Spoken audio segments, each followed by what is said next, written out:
quand on voit comment Dieu a conduit pour ce moment de cette première partie de culte, je me dis je pourrais rester assise presque. Il y a une unité dans ce que le Seigneur a révélé aux uns et aux autres qui montre que l'Esprit de Dieu est au milieu de nous. Et je le bénis pour ça. Alors ça y est, on est en décembre, le mois de Noël.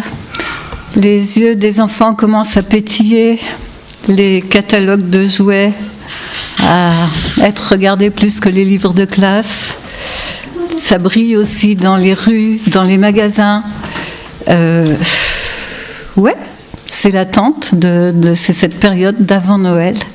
Et nous, en tant que chrétiens, quelquefois, on a des réactions mitigées. On se dit, bah oui, mais c'est commercial, il y a beaucoup de gaspillage, les gens boivent trop, mangent trop. Et moi, j'étais comme ça pendant longtemps.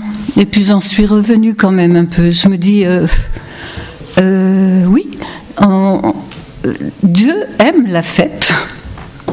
Si on lit l'Ancien Testament, on voit qu'il avait institué des fêtes, c'était même obligé de se réjouir, quoi. Il fallait se rassembler et il fallait avoir des sujets de reconnaissance et se réjouir et manger et boire des liqueurs douces. Tout ça, c'était ordonné par le Seigneur pour que son peuple se réjouisse. Donc pourquoi pas se réjouir? Alors on dit aussi, oui, mais c'est pas vraiment le jour de Noël que Jésus est né.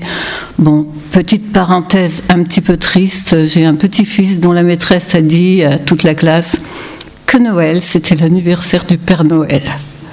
Bon, nous on sait de qui on fête l'anniversaire, mais qu'il soit né un 25 décembre ou plus tard, ça n'a aucune espèce d'importance. D'ailleurs, la reine d'Angleterre, on lui fête bien son anniversaire à une date imposée qui n'est pas la date du jour de sa naissance. Pourquoi pas Jésus, le roi des rois? Ça n'empêche pas. Et donc on peut se réjouir sans tomber dans les excès, sans avoir besoin de la bouteille d'eau pétillante le lendemain matin. On peut. Dieu aime qu'on soit dans la joie.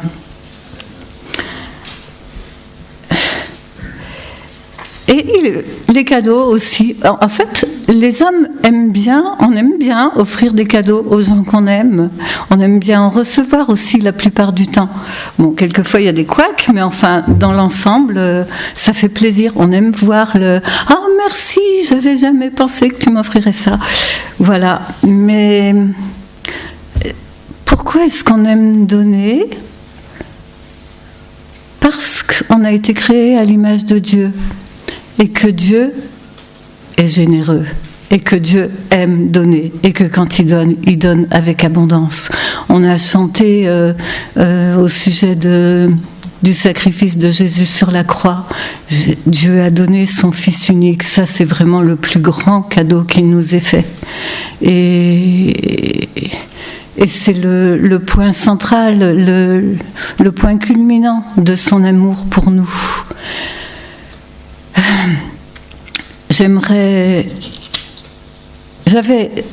En préparant ce texte, j'avais quelque chose qui me revenait tout le temps à l'esprit, c'était si tu connaissais le don de Dieu pour toi. Et ça revenait tout le temps, pendant des semaines. D'ailleurs, il était prévu que j'apporte le message en novembre. Ça a été reporté, mais donc déjà depuis longtemps, j'ai ce bout de verset, si tu connaissais le don de Dieu. Et on trouve ça dans Jean 4, l'histoire de la Samaritaine. La semaine dernière, Alexis a terminé son message en citant Jean 3,16. Ça, c'est le grand don de Dieu. Le verset le plus connu de toute la Bible. Dieu a tant aimé qu'il a donné. La motivation de Dieu pour donner, bien sûr, c'est son amour. Et il a tellement aimé qu'il a donné. Et quand Jésus prêchait, il Il disait bien sûr des choses générales pour la foule, mais quand il s'adresse à une personne en particulier, il a toujours un chemin original et personnel pour atteindre cette personne. Pour Nicodème, c'était il faut naître de nouveau, quelque chose de choquant pour une personne d'un certain âge. Pour la Samaritaine, il s'y est pris autrement. Et j'aimerais qu'on passe quelques instants à voir comment Dieu s'approche d'une personne pour révéler son amour et pour lui donner. Alors, Jésus quitta la Judée et retourna, je lis dans Jean 4, verset 3. Jésus quitta la Judée et retourna en Galilée. Alors la Judée, c'était au sud, la Galilée au nord, et entre les deux, il y avait la Samarie, qu'il fallait traverser pour se rendre du nord au sud ou du sud au nord des deux parties d'Israël. Or, les Samaritains, on ne va pas entrer trop dans les détails, mais les Samaritains étaient mêlés avec des Assyriens qui avaient été envoyés là au cours d'invasions, de conquêtes, enfin, c'est pas la peine d'entrer dans les détails, mais ils étaient comme métissés et ils avaient accepté des coutumes, des religions des Assyriens qui s'étaient mêlés à leur propre foi, et c'était un gros mélange, ce qui fait que pour les Juifs, c'était vraiment des gens impurs, pas bien, et il y avait du mépris, mais le mépris était réciproque. Ils s'entendaient pas du tout, comme quelquefois avec nos voisins proches, même en tant que pays. Les Belges avec les Français ou les Suisses. Quelquefois, il y a plus de heurts parce qu'ils sont proches et ils ne sont pas comme nous. Et donc les Juifs, pour éviter de se souiller en passant sur le sol des Samaritains, quelquefois ils remontaient la Judée, ils traversaient le Jourdain, ils montaient le long, ils allaient vers le nord, le long du Jourdain, puis ils retraversaient une fois arrivés en Galilée. Comme ça, ils ne se mêlaient pas aux Samaritains. Mais Jésus, lui, il va tout droit. Il est même dit qu'il fallait qu'il passe par la Samarie. Pourquoi ? Parce que là, il y a une femme qui avait besoin de lui. Et il fallait qu'il passe par là. Et Jésus s'assied sur le bord d'un puits. Il est fatigué du voyage. Les disciples sont partis acheter des vivres pour le repas, ce qui a fait dire à quelqu'un comme plaisanterie: combien faut-il de personnes pour aller acheter un pique-nique? 12. Puis ils sont partis tous les 12 et Jésus se retrouve tout seul. Et une femme vient puiser de l'eau. Il est environ la 6e heure, midi à notre heure. On ne va pas puiser de l'eau à midi. On y va le matin ou on y va le soir. Vous voyez les histoires de l'Ancien Testament, quand Rachel, Léa vont abreuver les brebis, c'est le matin, c'est le soir, c'est pas à midi, il fait trop chaud. Mais cette femme y est, toute seule, à midi. Et ça, si vous connaissez l'histoire, vous savez pourquoi. Elle n'était pas une femme qu'on pourrait dire très recommandable, du moins aux yeux de ses concitoyens. Même les Samaritains, c'était quelqu'un qu'ils méprisaient encore plus que les autres. Et je pense que les femmes étaient peut-être pas très gentilles avec elle au bord du puits et qu'elle préférait y aller toute seule pour pas entendre de mépris, de paroles de mépris, de médisance, de choses mauvaises. Et pourtant, il faisait chaud. Et voilà que Jésus lui adresse la parole. Mais un rabbi ne parle pas à une femme en public. Il paraît que c'est un théologien du siècle dernier qui a dit ça. Un rabbin qui se permettait de parler à une femme sur la place publique, il perdait sa réputation. C'était fini pour lui. Et là, Jésus parle à une femme, elle est samaritaine, il est tout seul avec elle au bord du puits. Et il n'a pas peur de briser les préjugés. Puis Jésus lui dit: donne-moi à boire. Alors, beaucoup d'entre vous, vous connaissez l'histoire. Et je voulais vous dire, à ce moment où on est, quelquefois, quand on connaît trop bien les histoires, moi je dis Seigneur, je ne veux pas parler de la Samaritaine, parce que tout le monde connaît l'histoire, ça ne va pas être intéressant. Et il y a une façon de... C'est un truc, si vous voulez, que j'ai trouvé. C'est pas quelque chose qui est la parole de Dieu et qu'il faut absolument faire. C'est comme une astuce. Quand on se dit ouais, je vais relire l'Évangile de Jean, mais en fait, j'ai déjà lu plusieurs fois. Je connais déjà tout. Comment est-ce que ça va m'apporter quelque chose ? Une façon pour nous aider, ça peut être de choisir un thème, par exemple, un attribut de Dieu. On a chanté beaucoup la bonté de Dieu, le Dieu créateur. Là, Dieu, un Dieu qui donne. Où est ce Dieu qui donne dans l'Évangile de Jean ? Et puis le lire en soulignant ou en notant sur une feuille chaque fois qu'on voit donner, recevoir, et ça met en relief le texte et ça permet qu'il nous apporte quelque chose de neuf. Alors on va lire ce texte, mais en faisant attention quand il est parlé de donner. Donc Jésus lui dit « Donne-moi à boire ». Car ses disciples étaient allés à la ville pour acheter des vivres. La femme samaritaine lui dit « Comment toi qui es juif me demandes-tu à boire, à moi qui suis une femme samaritaine ?» Les Juifs en effet n'ont pas de relation avec les Samaritains. Jésus lui répondit, « Si tu connaissais le don de Dieu, encore une fois le don, et celui qui te dit, donne-moi à boire, tu lui aurais toi-même demandé à boire. » Vous voyez que c'est tout dans le donner, recevoir. Et il t'aurait donné de l'eau vive.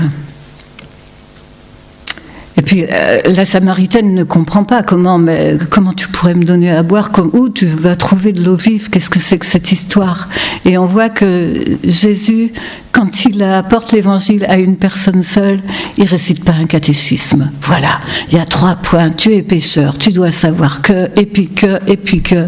Il va chercher le cœur de cette femme, il va la chercher là où elle est. Et sa préoccupation, c'est d'avoir de l'eau pour se laver et pour boire. Elle est obligée de venir quand c'est difficile, mais il faut qu'elle le fasse. Et donc, elle est intriguée. Et c'est ce que Jésus veut, comme Nicodème était intrigué au chapitre précédent. Mais Seigneur, le puits est profond, comment tu pourrais faire ? On a l'impression que les conversations sont sur 2 niveaux différents. Il y a Jésus qui veut parler des choses spirituelles et la femme qui est bien dans le terre-à-terre. Et pour le moment, ils ne se sont pas rencontrés. Bon, Jésus comprend les deux, mais elle ne comprend pas ce que dit Jésus. Et puis, Jésus lui dit, « Quiconque boit de cette eau aura encore soif, mais celui qui boira de l'eau que je lui donnerai, vous voyez encore donner, n'aura jamais soif, et l'eau que je lui donnerai deviendra en lui une source d'eau qui jaillira jusque dans la vie éternelle. » Alors la femme lui dit, « Seigneur, donne-moi cette eau, que j'ai plus soif et que je vienne plus puiser ici. » Elle n'a toujours pas compris, mais maintenant elle dit, « Donne-la-moi, si ça existe, j'en veux, quoi. » Et puis, c'est là que Jésus lui dit, « Va, appelle ton mari et viens ici. » Ah, c'est là que le bas blesse. La femme répondit, « Je n'ai point de mari. » Jésus lui dit, « Tu as eu raison de dire, je n'ai point de mari, car tu as eu 5 maris et celui que tu as maintenant n'est pas ton mari. En cela, tu as dit vrai. » Waouh, la voilà dévoilée. Son secret, ce qui était caché, ce qu'elle voulait surtout pas qu'un inconnu connaisse, voilà qu'il le lui dit. C'est ce qu'on appelle une parole de connaissance. Dire quelque chose sur quelqu'un alors qu'on n'est pas censé le savoir. Mais Jésus savait tout. Alors elle essaye d'amener la discussion sur le terrain théologique. Oui, nos pères ont adoré ici, vous dites qu'il faut adorer. Bon, elle essaie de noyer le poisson et de revenir à quelque chose de religieux, mais qui la concerne pas vraiment. Et Jésus lui dit, l'heure vient où ce ne sera ni sur cette montagne, ni à Jérusalem que vous adorerez le Père. Vous adorez ce que vous ne connaissez pas. Nous adorons ce que nous connaissons, car le salut vient des Juifs. mais l'heure vient, et elle est déjà venue, où les vrais adorateurs adoreront le Père en esprit et en vérité. Ce sont là les adorateurs que le Père demande. Dieu est esprit, et il faut que ceux qui l'adorent en esprit et en vérité. Et là, la femme lui répond, oui, je sais que le Messie doit venir. Et là, elle est prête, elle est mûre, elle est prête à être cueillie. Et là, Jésus lui dit, je le suis, c'est moi, le Messie, c'est moi. Et là, elle est complètement bouleversée, elle laisse sa cruche, elle était venue chercher de l'eau, elle repart sans eau, elle laisse sa cruche et elle va vers le village, elle va rencontrer les gens de son village de Sychar et elle leur dit, voilà quelqu'un qui m'a dit tout ce que j'ai fait. Bon, il n'a pas dit tout ce qu'elle avait fait, mais il avait dit tout ce qu'elle ne voulait pas qu'on sache. Et il avait juste touché le point sensible. Est-ce que par hasard ce ne serait pas le Christ ? Et voilà les gens du village qui viennent le voir et se demandent ce qui se passe. Plusieurs croient en Jésus. Et même, ils demandent à Jésus de passer 2 jours, de rester un peu avec eux. Et Jésus passe 2 jours en Samarie, cette région que les autres évitent en traversant 2 fois le Jourdain. Lui, il s'y arrête, il s'y installe. Et un beaucoup plus grand nombre crurent à cause de sa parole. Et il disait à la femme, ce n'est plus à cause de ce que tu as dit que nous croyons, car nous l'avons entendu nous-mêmes et nous savons qu'il est vraiment le sauveur du monde. C'est les Samaritains qui disent ça. Nous savons qu'il est vraiment le sauveur du monde, alors qu'en Israël, il n'y en a pas encore beaucoup qui savent. Eux, ils savent, ils ont rencontré. Cette femme aussi, remarquez comment elle a témoigné. Elle n'a pas attendu de faire une école de théologie, elle n'a pas attendu de connaître un peu mieux de vérité sur ce Jésus. Elle a dit ce qu'elle avait. Ben moi, je l'ai rencontré, il m'a dit ce que j'ai fait. Est-ce que par hasard, ce ne serait pas Jésus ? Et le Messie, et les autres sont venus voir et ils ont cru aussi. Il n'y a pas besoin de grandes études pour pouvoir témoigner. Il suffit de partager ce qu'on a soi-même compris, reçu, vécu avec le Seigneur. Alors là, Jésus se présente vraiment comme le don de Dieu, le plus grand don.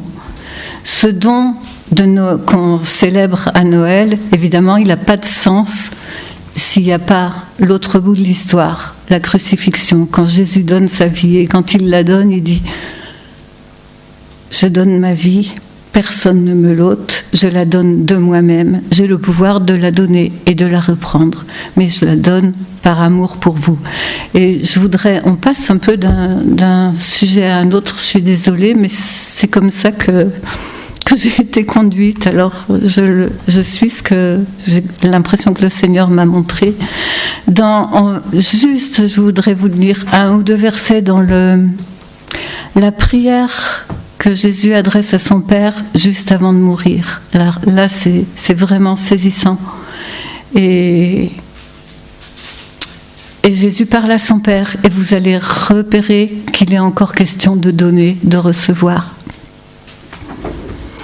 Jésus dit à son Père, « J'ai fait connaître ton nom aux hommes que tu m'as donnés du milieu du monde. Ils étaient à toi, oui, le monde entier est à Dieu. Ils étaient à toi et tu me les as donnés. Ils ont gardé ta parole. Maintenant, ils ont connu que tout ce que tu m'as donné vient de toi. Je leur ai donné les paroles que tu m'as données, la parole. Je ne te prie pas pour le monde, mais pour ceux que tu m'as donnés. Père Saint, garde-les en ton nom que tu m'as donné, pour qu'ils soient un comme nous. » Et puis voilà, ça continue, c'est sans cesse. Et puis voilà, Dieu, tu m'as donné à moi, et moi je donne à eux, et puis eux vont donner plus loin. Il y a toujours cette notion de don. Et alors, je voudrais terminer par une autre partie, mais il y a tellement de choses qui ont déjà été dites dans la première partie, en particulier la présentation, la présentation avec la création là. On pourrait se dire que je vais abréger, mais je vais quand même en parler un petit peu. Dieu aime donner, vraiment, vraiment. Et il a une énorme générosité et il aurait pu se contenter de nous donner le salut. Et puis voilà, soyez contents avec vous. Ça, vous méritiez la mort éternelle. Moi, je suis venue, je vous ai sauvés. Maintenant, bon, tenez-vous à peu près tranquille jusqu'à ce que je revienne ou jusqu'à ce que vous veniez en ma présence. Je vous ai fait le plus beau cadeau qui soit. N'en demandez pas un deuxième. Mais non, Jésus n'est pas comme ça. Il est le Dieu du don, mais il est le Dieu des dons. Il nous a fait énormément de dons, à commencer par la terre sur laquelle on vit. Il y avait un chant dans mon adolescence qui disait Dieu a tout créé pour toi et moi. On me disait c'est un peu nombriliste ça quand même, tout pour. Mais après tout, pour qu'est-ce qu'il a fait la terre? Est-ce que Thomas Pesquet, quand il est allé dans l'espace, là, il a rencontré des fleurs, est-ce qu'il a cueilli des violettes là-haut? Ben non, il n'y en a pas. Où est-ce qu'il y a des violettes et des roses et plein d'autres? Mais sur la terre. Et Dieu, il aurait pu faire plus sobre, quoi. Il aurait pu mettre une variété de fleurs, on aurait été content, des roses, peut-être 2-3 couleurs. Mais il a mis une variété infinie de fleurs. Et même, c'est vrai, la terre, c'est juste la chose que Dieu n'a pas donnée à l'homme. Il l'a créée et puis il a mis l'homme dessus pour que l'homme la gère et on l'a pas très bien fait et on commence à en subir vraiment les conséquences. Mais on était gestionnaire de la terre. Mais la terre, c'est Dieu qui l'a créée pour nous quand même. Pour qui d'autre? Il l'a créée aussi parce qu'il est le Père de tous les dons, donc il est le père des artistes aussi. Et il y a beaucoup d'art qui se manifeste dans la création. Alors je vais vous dire un petit secret, moi j'ai mes préférés dans les créations de Dieu, c'est-à-dire je trouve qu'une magnifique montagne c'est très beau, que se promener dans la forêt c'est bien, que manger des légumes et des fruits c'est bien aussi, mais j'ai une petite préférence pour bien que je n'aime pas tellement le poisson, pour les poissons qui sont tout au fond de la mer. Ceux il y a des générations et des générations qui n'ont jamais vus, parce qu'ils sont bien trop profonds. Il faut un équipement spécial pour aller les chercher. Et quand vous les voyez dans un aquarium, vous dites, mais Dieu, il s'est amusé, qu'est-ce qu'il a fait là? Il y a des poissons qui ont une barbichette de moustache, d'autres qui ont des couleurs fluo, il y a du violet, il y a du jaune pétard, il y a du rouge. Et puis tu as fait ça pour qu'on le voit même pas, mais qu'un jour on le découvre et on dit Dieu, jusqu'au fond de la mer tu y es. Et jusqu'au fond de la mer tu nous as préparé des surprises. Vraiment, voir la terre et tout ce qu'elle renferme, il y a de quoi adorer Dieu et le remercier pour ses dons. Il a fait ça dans son amour. Mais comme c'est passé en image au début de ce culte, je ne vais pas en dire plus, juste énumérer 2-3 trucs en passant que Dieu a fait. Bien sûr, il y en aurait des centaines ou des milliers, mais on va terminer avec ça. Il nous a donné la vie. Une maman porte son bébé, elle le met au monde, mais c'est Dieu qui donne la vie. Là aussi, quand même, c'est bluffant. Une cellule toute seule qui va finir par se multiplier, bah oui, puis ça fait un foie, puis ça fait des poumons, puis ça fait des doigts, des ongles. C'est le hasard, bien sûr, c'est le hasard. Mais quand même, imaginez, à partir d'une cellule, faire un être humain avec tous ses différents membres. D'ailleurs, nous aussi, on est le corps de Christ et on est comme ses membres, c'est-à-dire qu'on est différents, tous les uns des autres. Dieu nous a donné les uns aux autres. Il nous a donné l'Église, il nous a donné les uns aux autres et il nous a donné avec des dons différents. Et bon, il ne s'agit pas de passer des heures à étudier les dons pour voir lesquels je suis sûrement mieux que quelqu'un d'autre qui en a moins, mais plutôt pour qu'on comprenne celui qui n'est pas comme nous parce qu'il n'a pas reçu le même don. Par exemple, si quelqu'un arrive un matin en se disant « Ah zut, le ménage n'a pas été fait là », je prends la balayette, je prends le balai et je donne un petit coup. Ça, c'est sûrement pas moi, parce que je vois pas la poussière. Donc ça doit être quelqu'un d'autre, mais qui a un don de service et qui va le faire. Ça va, c'est bien, sauf si son don de service lui fait dire « Ah ben heureusement que je suis là quand même, hein, parce que personne d'autre que moi n'avait vu que c'était pas propre le sol. » Or, quelqu'un d'autre a fait autre chose. Et voilà, nos dons sont complémentaires, mais ça c'est une autre histoire. Il nous a donné aussi l'intelligence, la créativité, des talents artistiques. Il nous a donné donc la vie éternelle. Il nous a donné l'adoption quand même. Il est notre papa. Impensable. Enfin, même une vie entière ne suffirait pas pour qu'on arrive à comprendre vraiment qu'on est enfant. On dit ça, je suis enfant de Dieu. On le chante. Et puis c'est pareil qu'il faut quelquefois se secouer un peu pour se rappeler le sens profond des mots. Je suis un enfant de Dieu. Dieu est mon Père. Bon, on ne va pas plus loin pour aujourd'hui, mais c'est des choses auxquelles on peut réfléchir. Il nous a donné, bien sûr, le Saint-Esprit, sans lequel on n'aurait pas été conduits tous vers le même thème un peu ce matin. L'Église, les dons de l'Esprit, enfin beaucoup de choses. Et pour terminer, je vais vous parler d'une dame... je regarde s'il y a des enfants encore. Zélie est partie ou... Ah, tu es là, d'accord. Je ne donne pas trop de détails. Mais une dame américaine qui vivait un peu avec les Ménonites, là, dans une ferme de la campagne. Et quand elle était enfant, sa petite sœur de 4 ans a été renversée par un véhicule et elle n'a pas survécu. Et cette personne dit, dans la famille, on a gardé la foi, mais alors la grâce de Dieu, fallait pas trop nous en parler. Et pendant des années, cette personne a déprimé. Elle était sans cesse dans la dépression. Elle s'est mariée, elle a eu pas mal d'enfants, mais elle était toujours déprimée, jusqu'elle a beaucoup cherché.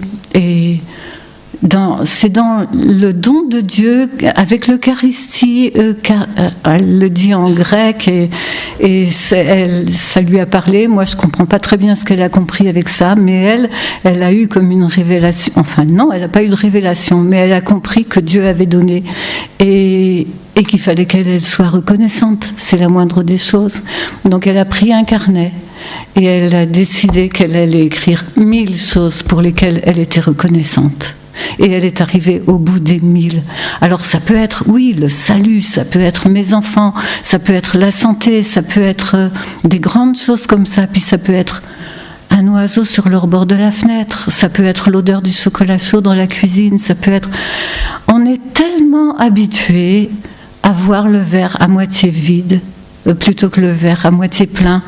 On est tellement aussi entouré on est entouré de choses dures, hein, avec les guerres, les famines, les tremblements de terre, ces choses que Dieu nous a annoncées, mais qui arrivent maintenant sous nos yeux. Et on ne vit pas dans un monde de bisounours, et on ne va pas vivre dans notre petite bulle avec Mais pour affronter la réalité, pour pouvoir aider les autres, il faut aussi soi-même être en bonne santé spirituelle, et la reconnaissance, ça en fait partie. Et donc personne n'est obligé de le faire, hein. J'ai failli venir avec des petits papiers pour tout le monde en disant, allez, je vous les donne, écrivez 3 choses, mais pas dans ce qu'on a déjà dit ce matin, autres, personnelles, pour lesquelles vous êtes reconnaissants. Puis je me suis dit, non, ils vont tous savoir que j'étais institutrice. Donc je ne l'ai pas fait. C'est ça qui m'a retenue. Mais quand même, je vous laisse 2 pistes pour... parce que j'ai toujours cette petite interrogation de me dire, oui, on passe un bon moment ensemble le dimanche, mais qu'est-ce qui reste après ? C'est vrai que quand on mange, après, on ne sait plus ce qu'on a mangé, mais ça nous nourrit quand même, hein. Je dénigre pas ce qui se passe le dimanche, mais je me dis, oui, c'est quand même rare. À part Bob qui reprend le mardi ce qui a été fait le dimanche, ça fait qu'on le voit 2 fois et c'est déjà beaucoup mieux. Mais sinon, je vous laisse là 2 pistes qui sont du travail. C'est quand même l'institutrice qui parle. Non, mais sauf que c'est facultatif, hein, vous faites ce que vous ressentez que le Seigneur vous conduit à faire. La première, prendre un livre de la Bible et choisir, alors ça peut être la bonté de Dieu, ça peut être son amour, mais ça peut aussi être sa justice, le jugement, il peut y avoir d'autres thèmes, ou quelque chose que vous allez rechercher dans un livre du Nouveau ou de l'Ancien Testament. Vous verrez, ça met en relief et ça parle. Et la deuxième chose, si vous avez ça à cœur, je fais ça depuis un moment, mais je ne suis pas très régulière dans ce que je fais. Donc, il y a des périodes où j'écris, des périodes où j'écris moins, mais j'écris les sujets de reconnaissance, d'autant qu'on a tellement une capacité d'oublier les bontés de Dieu. Et donc, si on relit des choses qu'on a écrites, on a dit « Ah ouais, j'ai vécu ça, ah oui, ça me revient », mais j'avais complètement oublié. Donc, écrire des choses bonnes que Dieu vous a données. Même je vois Christine et je me dis, tu n'as pas beaucoup eu de choses bonnes cette semaine, mais il y a quand même des choses bonnes que tu peux mettre sur une feuille, je suis sûre. Et c'est pas la méthode Coué, c'est juste cultiver la reconnaissance. Et quand on fait ça au fil des ans, il arrive que quelqu'un qui était très négatif, comme c'était mon cas, ma mère me disait toujours, mais tu es vraiment négative. Je me rends compte, mais je suis plus comme ça maintenant. Dieu m'a changé à force de petites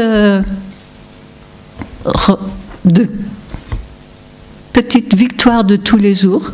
On se rend compte à un moment donné, en regardant derrière soi, qu'on n'est plus la même personne. Dieu nous transforme. Amen.